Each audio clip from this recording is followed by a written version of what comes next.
Sir जवळपास 4 दशकापेक्षा जास्त तुम्ही काम केले. म्हणजे मी तुमच्यासोबत खूप काम केलेलं आहे. जवळ-जवळ 25 एक वर्ष मी काम करतोय आणि हे काम करताना म्हणजे तुमचे अनुभव, तुमचं काम हे पाहिले.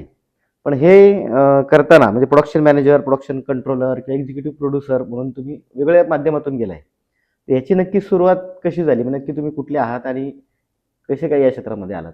मी खरं तर जुन्नर तालुक्यातला आणि हे आमचं गाव. त्या गावातनं मी शिकायला म्हणून आलो पुण्यामध्ये. बरं, बरं, बरं. खरं तर माझं प्राथमिक शिक्षण ठाण्यात झालं. हं, हं. 11वी मी अहमदनगरला गेली. बरं, बरं. 12वी फर्स्ट इयर मी ओतूरला गेलं आणि सेकंड इयरपासून पुण्यात आलो. आणि मला आठवतं की माझ्या आयुष्यात 5-7 वर्षाचा असेल त्यावेळेला मी पहिलं नाटक केलं. बरं. साडीचा पडदा लावून वगैरे ते. आणि तेव्हापासून मला आवड आहे. म्हणजे मी शाळेच्या लेवलला सुद्धा आमच्या मित्रांना घेऊन नाटक बसवलं होतं, एक छोटंसं नाटिका. हं, हं. ती मीच लिहिली होती आणि मीच बसवली होती. शेंडीधरा असं त्या नाटिकेचं नाव होतं, मला अजून चांगलं आठवतं. आणि आमच्या शाळेतल्या पोरांनी ती अतिशय चांगली केली. आणि माझे जे मामा आहेत ते गावातल्या नाटकांमध्ये भाग घ्यायचे. बरं. त्या एका नाटकाने मी एवढा प्रभावित झालो की मी त्याच वेळेला ठरवलं मला नाटकच करायचं, दुसरं काही करायचं नाही. बरं. मग त्या अनुषंगाने शाळेत, हं.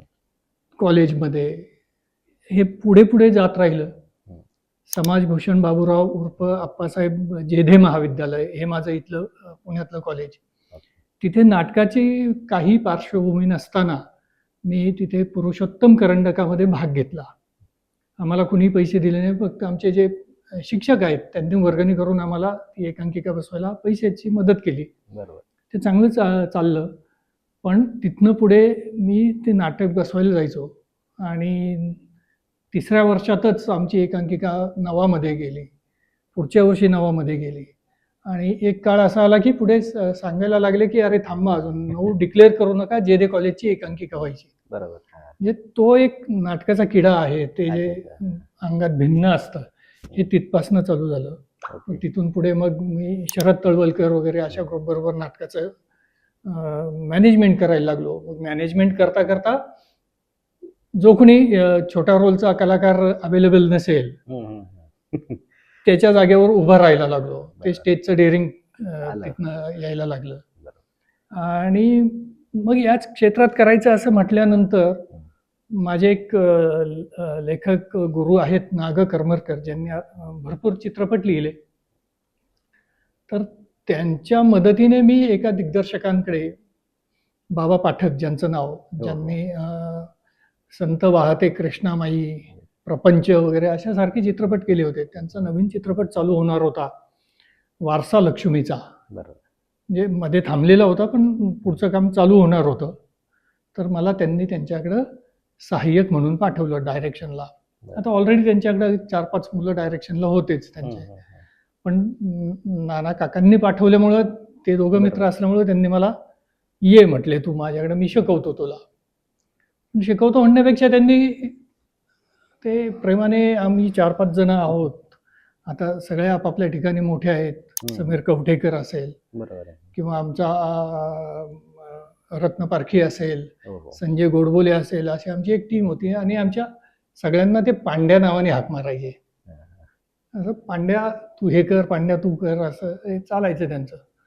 पण त्यांनी जी काही कामं सांगितली ती कामं मला पुढे जाऊन असं समजलं की मी ती प्रोडक्शनची कामं करत होतो. म्हणजे त्यात डायरेक्शनचं काही हे खास नव्हतं.